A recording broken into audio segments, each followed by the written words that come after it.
ఓం శ్రీ గణేశాయ నమః. శ్రీ గురుభ్యో నమః. కస్తూరి తిలకం లలాట ఫలకే వక్షస్థలే కౌస్తుభం నాసాగ్రే నవమౌక్తికం కరతలే వేణుం కరే కంకణం సర్వాంగే హరిచందనం చ కలయం కంఠే చ ముక్తావళిం గోపస్త్రీ పరివేష్టితో విజేతే గోపాల చూడామణి. కాయ్ టీవీ మీడియా ప్రేక్షకులకు శ్రీకృష్ణ జన్మాష్టమి పర్వదిన శుభాకాంక్షలు. 2025వ సంవత్సరం ఆగస్టు నెల 16వ తేదీ శ్రీకృష్ణ జన్మాష్టమి. అంటే విశ్వావసునామ సంవత్సరం, దక్షిణాయనం, వర్ష ఋతువు, శ్రావణ మాసం, బహుళపక్షం, అష్టమి, శనివారం రోజు శ్రీకృష్ణ జయంతి లేదా శ్రీకృష్ణాష్టమి లేదా గోకులాష్టమి అనే పేర్లతో శ్రీకృష్ణ అష్టమి పండుగను చాలా చక్కగా జరుపుకుంటాం. అయితే ఈ వీడియోలో మనము శ్రీకృష్ణుడి యొక్క లీలా విశేషములను, మహత్తును సోదాహరణపూర్వకంగా తెలుసుకుందాం. శ్రీకృష్ణ పరమాత్మ అవతారం అనంతమైనది, అగాధమైనది. జగన్మోహనుడు, జగన్నాథుడైనటువంటి శ్రీకృష్ణ భగవానుడు మోక్షకారకుడు. భగవత్ తత్వాన్ని, వేద రహస్యాలను తన అద్భుత లీలా విశేషముల చేత ప్రకటించాడు శ్రీకృష్ణ పరమాత్మ. ప్రేమ, వాత్సల్యం, రౌద్రం, వీరం, భీభత్సం, భయానకం, కరుణ, శాంతం, దయ లాంటి అనేక భావాలను ప్రకటించిన వాసుదేవుని యొక్క గాథలు వివిధ కోణాల్లో దివ్యత్వాన్ని ఆకర్షించినవే. బాల్యంలోనే దావాగ్నిని మింగి గోకులాన్ని కాపాడాడు పరమాత్మ. తనను మట్టుబెట్టడానికి మాయారూప వేషధారులై వచ్చినటువంటి అనేక మంది రాక్షసులను సంహరించిన వీర బాలకుడు చిన్ని కృష్ణుడు. అలాగే చిటికెర వేలుతో గోవర్ధన గిరిని ఎత్తి గోపాల బాలకులను, గోవులను రక్షించి ఇంద్రుని యొక్క గర్వము అణిచినటువంటి స్వామి కృష్ణ పరమాత్మ. పరిశుద్ధమైన జలాన్ని విషపూరితం చేసి కాళీయ సర్పాన్ని నిగ్రహించినటువంటి స్వామి, అంటే కాళీయ మర్దనం చేశాడు. రాసలీలా వినోది అయి లోకానికి తన వేణుగాన అమృతాన్ని మధురంగా వినిపించినటువంటి వేణుగోపాలుడు శ్రీకృష్ణ పరమాత్మ. ఆయన సంగీతమూర్తి. కువలయాపీడనం అనేటటువంటి మదగజాన్ని ఎదుర్కొని దాని మదాన్ని అణగించిన స్వామి పరమాత్మ. చాణూరుడు, ముష్టికాది మల్లయోధులను నిలువరించినటువంటి ధీశాలి, ఓడించినటువంటి గొప్పవాడు మన స్వామి. అలాగే కంసుడు, శిశుపాలుడు, దంత్రవక్తాదులను సంహరించిన గొప్ప ధీశాలి శ్రీకృష్ణ పరమాత్మ. అంతేకాదు జరాసంధుడు, కాలయవనులను సందర్భోచితంగా మట్టు పెట్టిన ఘనుడు. అత్యంత ఆర్తితో దుర్యోధనాదులు చేసినటువంటి అవమానాన్ని దిగమింగుకుంటూ శ్రీకృష్ణ పరమాత్మను వేడుకున్నటువంటి ద్రౌపదిని రక్షించినటువంటి మహానుభావుడు శ్రీకృష్ణ పరమాత్మ. ధర్మానికి కట్టుబడి పాండవులను అడుగడుగునా ఆదరించాడు. అలాగే జ్ఞాన భక్తుడు, సన్నిహితుడైనటువంటి కుచేరుని ఎంతగానో ఆదరించి ప్రేమ వాత్సల్యాన్ని చూపి సకల సంపదలు కలుగజేసినటువంటి మహానుభావుడు కృష్ణ పరమాత్మ. అర్జునులకు రథసారథిగా ఉండి విజయాన్ని అందించి ధర్మాన్ని కాపాడి విశ్వజనీన తత్వశాస్త్రమైనటువంటి గీతామృతాన్ని వర్షించినటువంటి జ్ఞానమూర్తి. తనను స్మరించి ఆరాధించి కీర్తించినటువంటి రామానుజులు, సుఖయోగి, శంకరాచార్యులు, మధ్వాచార్యులు, వల్లభాచార్యులు, బమ్మెర పోతరామార్చులు, జయదేవుడు, లీలాసుకుడు, నారాయణ తీర్థుల వారు, భక్త తుకారాం, మీరాబాయి, సప్పుబాయి, సూరదాసు వంటి ఎందరో శ్రీకృష్ణ యోగులను తరింపజేసినటువంటి భగవానుడు శ్రీకృష్ణ పరమాత్మ. వీరందరూ సాత్విక, మధుర, దివ్య భక్తి మార్గంలో జ్యోతి స్వరూపులై వెలుగును నింపిన మహానుభావులు. అనంతగుణ సంపూర్ణుడైన శ్రీకృష్ణుడు స్వయంగా కృష్ణస్తు భగవాన్ స్వయం అని ప్రకటించుకున్నటువంటి గొప్పవాడు. అలాగే అందరూ కూడా ప్రస్తుతి చేశారు ఆయన్ను. శ్రీకృష్ణుడి యొక్క గుణామృత తరంగాలు, కోకొల్లలు అవి లెక్క కట్టలేవు, అనంతమైనవి అన్నమాట.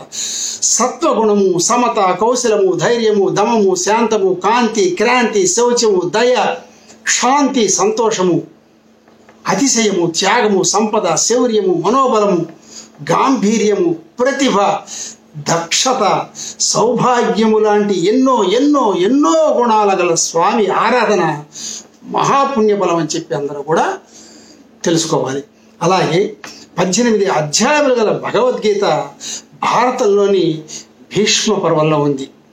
పరమ పావనమైనటువంటి పవిత్రమైనటువంటి ఈ శ్రీకృష్ణాష్టమి లేదా గోకులాష్టమి లేదా శ్రీకృష్ణ జన్మదినం నాడు మనము భగవద్గీతను గుర్తు చేసుకోవటము చాలా గొప్ప విషయంగా భావించాలి.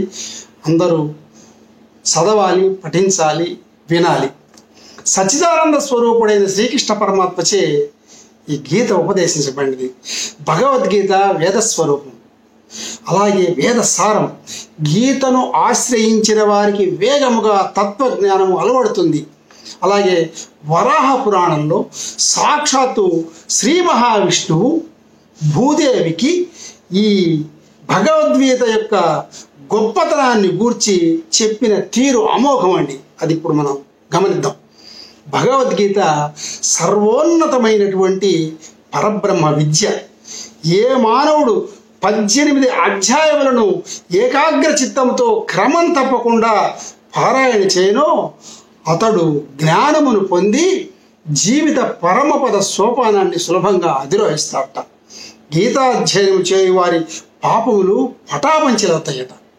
అలాగే గీతాధ్యయనము వలన సకల పుణ్యతీర్థములందు స్నానము చేసినటువంటి అమోఘమైన ఫలితం దక్కుతుంది. గీత నా గృహం, నేను ఎల్లప్పుడూ అందులోనే నివసింతునని చెప్పి స్వయంగా కృష్ణ భగవానుడు తెలియజేశాడు. అలాగే భగవద్గీత మొత్తము కూడా 18 అధ్యాయములైతే ఆ 18 చదివిన వారికి అఖండ ఫలితాలు కలుగుతాయని ముందే చెప్పుకున్నాం. అయితే ఇక్కడ ఓ భూదేవి గీత యొక్క గొప్పతనాన్ని చెప్తాను విను అంటూ ఇలా మళ్ళీ చెప్పాడు సాక్షాత్తు శ్రీ మహావిష్ణువే. 9 అధ్యాయములను పారాయణ చేసిన, పఠించిన, విన్న గోదానము చేసినంత అనంత పుణ్యఫలం దక్కుతుందన్నాడు.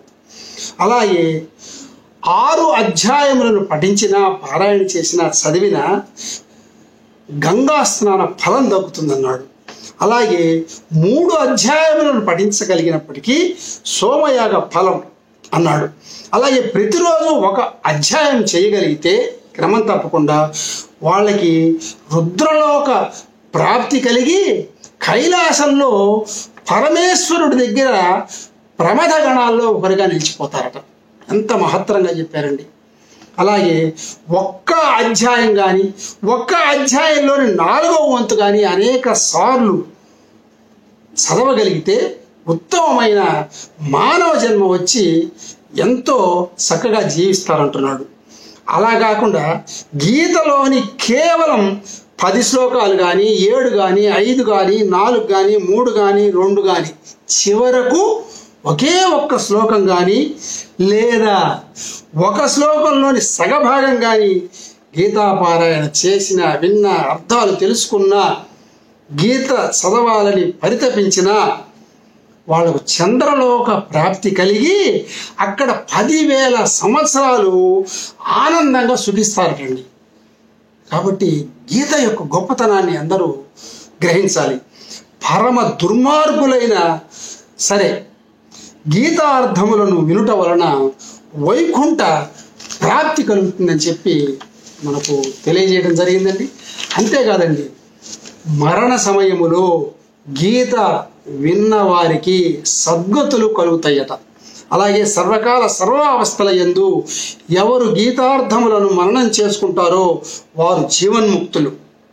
అలాగే భగవద్గీత బోధించిన కృష్ణ భగవానుడు విన్న అర్జునుడు, అది వ్రాసినటువంటి వ్యాస మహర్షి అందరూ కృష్ణ స్వరూపులే. ఎందుకంటే స్వయంగా శ్రీకృష్ణ పరమాత్మే యాదవుల్లో నేను శ్రీకృష్ణుణ్ణి అన్నాడు, మునుల్లో నేను వ్యాస మహర్షిని, భక్తుల హృదయాల్లో భగవంతుణ్ణి అని స్వయంగా తెలుపుకున్నాడు. కాబట్టి అసలు నువ్వు ఎక్కడ నివసిస్తావయ్యా అని చెప్పి ప్రశ్న ఉదయించినప్పుడు ఇది భాగవతంలో వస్తుందండి మనకు. నన్ను ఎల్లవేళలా భక్తితో పూజించేటటువంటి యోగులు నా భక్తుల హృదయాల్లోనే ఉంటారు, నా స్థానం అదే అని చెప్పాడు. కాబట్టి ఇంకా మనకు మహానుభావుడైనటువంటి స్వామి వివేకానంద స్వాముల వారు గీతను లోకోత్తర మహత్తర జ్ఞాన గ్రంథంగా కీర్తించి ఈ లోకానికి పరిచయం చేశాడు. అలాగే సందేహములు మిమ్మల్ని చుట్టుముట్టి నిరాశ నిస్పృహలు ఆవరించినప్పుడు భగవద్గీతను తలుచుకున్న, విన్న, చదివిన, శ్రద్ధతో భక్తితో శ్రీకృష్ణ పరమాత్మ మీద మనస్సు నిలిపి స్మరించిన ఎంతో ఎంతో ఉపశమనం కలుగుతుందని చెప్పి భగవద్గీత మనకు తెలియజేసిందండి. ఎందువల్లంటే ఈ శ్రీకృష్ణ భగవానుడి యొక్క జన్మదినమైనటువంటి ఈ శ్రావణ బహుళ అష్టమి రోహిణీ నక్షత్రంలో అర్ధరాత్రి కారాగారంలో శ్రీకృష్ణ భగవానుడు జన్మించాడు. ఇది ఆయన పరిపూర్ణమైన 8వ అవతారము. కాబట్టి అష్టమి 8 అక్కడ జన్మించాడు. ఆయనకు అష్టభార్యలు. ఈ విధంగా ఎన్నో మహత్తరమైన విషయాలు మనకు ఉన్నాయండి. కాబట్టి శ్రీకృష్ణ అష్టమి, దీన్నే గోకులాష్టమి అంటారు. ఈ పండగను మనము చిన్ని కృష్ణుడి రూపంలో రకరకాల వేడుకలు చేసుకొని ఉట్టిగట్టి కృష్ణుడి యొక్క పాదములు ఇంట్లో వేసుకొని పిల్లలు, పెద్దలు, వృద్ధులు అందరూ కూడా ఎంతో ఘనంగా నిర్వహించుకొని ప్రసాదాలు పంచుకొని కేరింతలు కొట్టి ఆనందంగా జరుపుకునే అద్భుతమైన పండగ కృష్ణాష్టమి అండి. కాబట్టి మనము కృష్ణాష్టమి రోజు శ్రీకృష్ణుని స్మరించాలా. ఎందుకంటే శ్రీకృష్ణ భగవానుడి యొక్క మహిమలు, లీలలు అన్నీ కూడా మనకు మహాభారతంలో గోచరిస్తాయండి. ముఖ్యంగా అరణ్య పర్వంలో పాండవులకు అనేక రకములైన వ్రతాలు, వాటి విశేషాలను చెప్పి వాళ్ళను భగవద్భక్తిలో నింపి కార్యసాధకులు చేసి విజయం వైపు నడిపించాడు. అలాగే సాక్షాత్తు భీష్మ పితామహుడు హంపశయ్య మీద ఉంటే ఆయన ఎదురుగ్గా లీలా విలాసంగా నిలబడి ఆయన చేతని విష్ణు సహస్రనామాన్ని చెప్పించినటువంటి ఘనుడు పరమాత్మ. అలాగే హయగ్రీవ రూపంలో అగస్త్య సంవాదంలో ఈ లోకానికి లలితా సహస్రనామాన్ని అందించినటువంటి మహానుభావుడు పరమాత్మ. ఇలా చెప్పుకుంటూ పోతే మనకు అక్షరాలు సరిపోవు, గ్రంథాలు చాలవు, రోజులు సరిపోవు. అలాంటి విశేషమైనటువంటి ఈ శ్రీకృష్ణాష్టమి రోజున యథాశక్తి ఎవరికి వారు భక్తితో శ్రీకృష్ణ పరమాత్మను పూజించి, అర్చించి, అభిషేకించి, ఆరాధించి, తరించి ఆయన కృపకు పాత్రులై ఆనందమయ శాంతిమయ జీవనాన్ని గడపాలని కోరుకుంటూ సర్వం శ్రీకృష్ణార్పణమస్తు. సర్వే జనా సుఖినో భవంతు. స్వస్తి. మరిన్ని అప్డేట్స్ కోసం మా కాయ్ టీవీని సబ్స్క్రైబ్ చేసుకోండి. మా వీడియో కనుక మీకు నచ్చినట్లయితే లైక్ చేయండి, షేర్ చేయండి. మీ విలువైన అభిప్రాయాలను కామెంట్ బాక్స్లో తెలియజేయండి.